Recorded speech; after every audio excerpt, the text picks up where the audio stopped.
सिहाल परमारथ में आप जी का तहे दिल से स्वागत किया जाता है।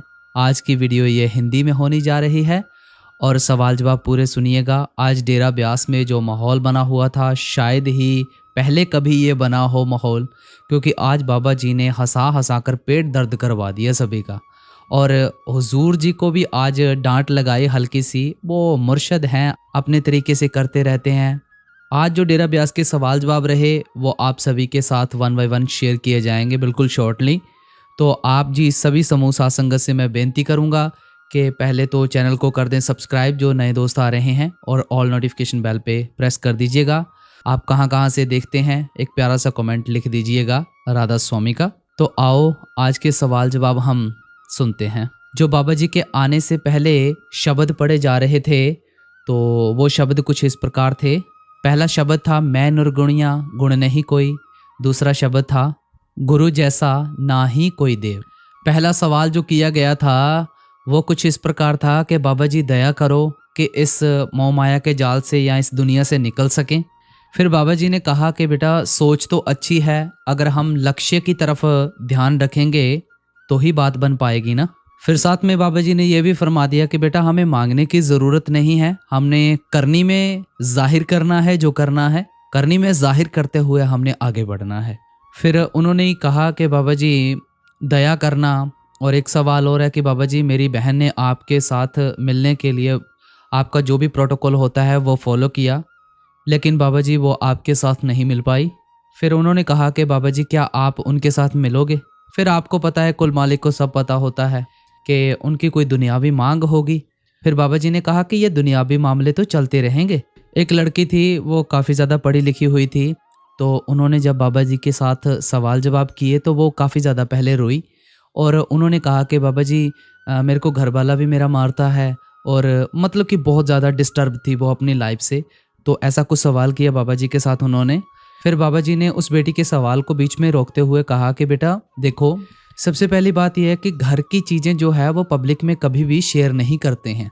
फिर उन्होंने बाबा जी से बेनती की कि बाबा जी आप ही दया मेहर करो, मुझे यहाँ पर ही रख लो। फिर बाबा जी ने उनको सलाह दी कि अपने बड़े बुजुर्गों के साथ और अपने बड़ों के साथ ना सलाह कीजिएगा, उनकी सलाह के साथ चलें। फिर उन्होंने कहा कि बाबा जी मेरा ब्रदर भी मुझे काफ़ी मारता है कि कोई प्रॉपर्टी में से हिस्सा ना मांग लूँ।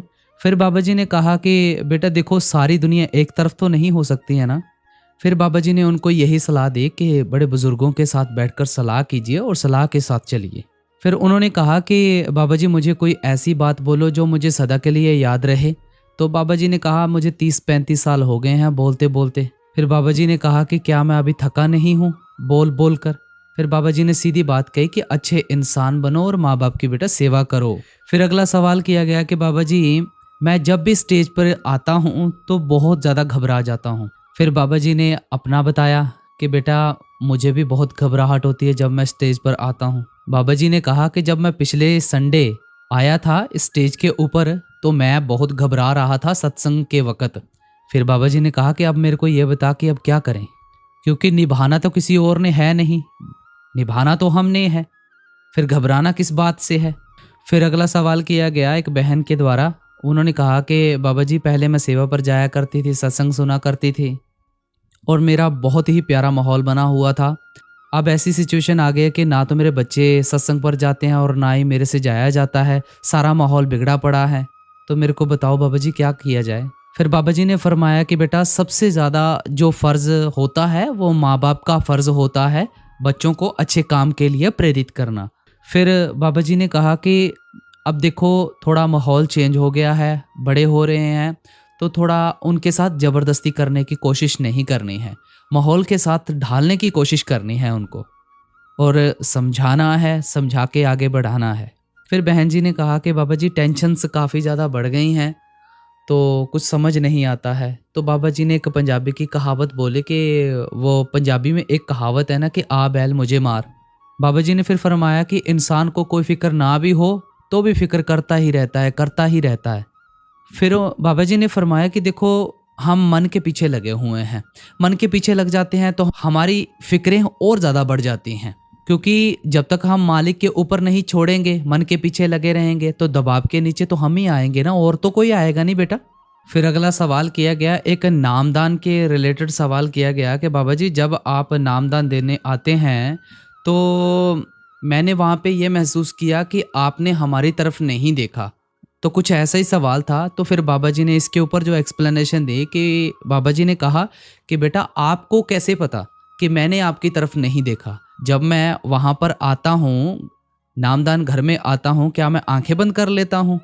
क्या आप ये चाहते हैं कि मैं आपकी आंखों में आंखें डाल के देखूं? इसके ऊपर संगत थोड़ी सी मुस्कुराने लगी। और ऐसा नहीं होता कि जब संत सतगुरु नामदान देते हैं तो वो हर किसी के ऊपर दृष्टि डालते हैं। ये हमारी सोच होती है कि संत सतगुरु ने हमारी तरफ नहीं देखा। आपको कैसे पता कि संत सतगुरु ने हमारी तरफ नहीं देखा? इस चीज़ों के बारे में हमें सोच विचार नहीं करनी चाहिए। फिर अगला सवाल किया गया कि बाबा जी मैं करनाल रहता था, सेवा पर जाता था, तो सत्संग भी काफ़ी सुना करता था। तो अब मैं दिल्ली शिफ्ट हो गया हूँ, सेवा पर जा नहीं पाते हैं।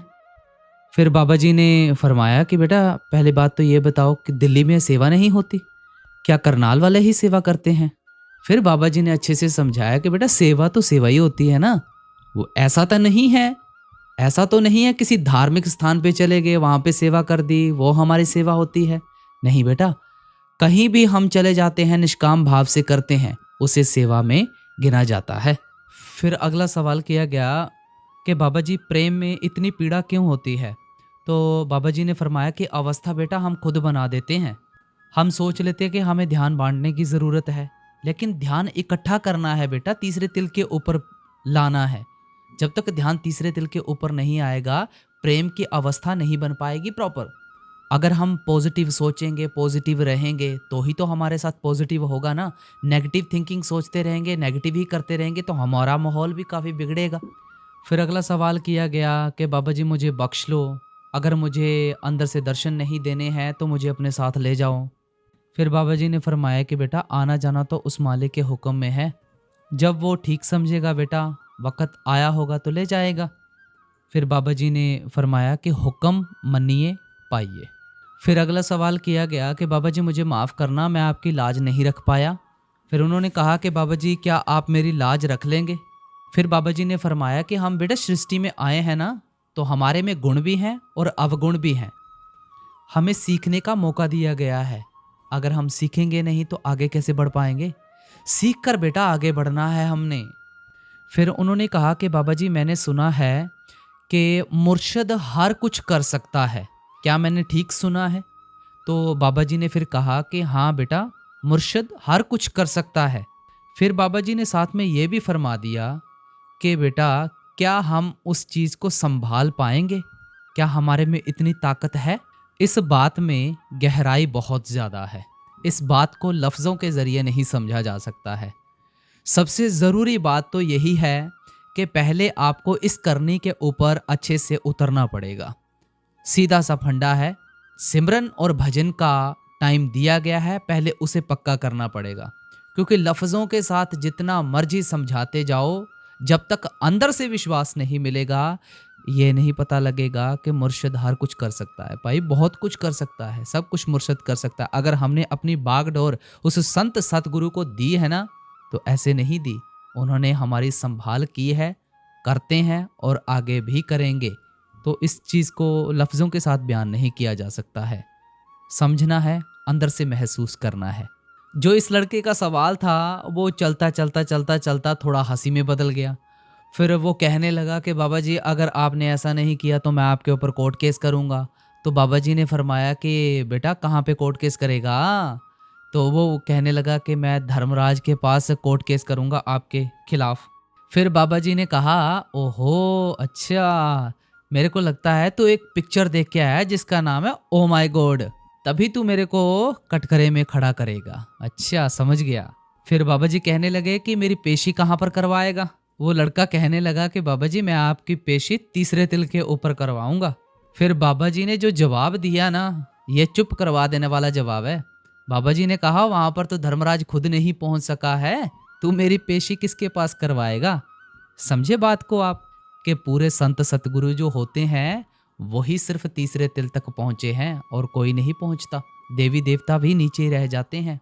जो समझने वाली बात है, गहराई यही है कि जो तीसरे तिल के ऊपर पहुंच जाता है वो बिल्कुल शून्य हो जाता है। उसका ना कोई सवाल रहता है, ना उसे जवाब की कोई इच्छा होती है। अंदर जाओ, सब कुछ महसूस करो, सब कुछ अंदर ही मिल जाएगा।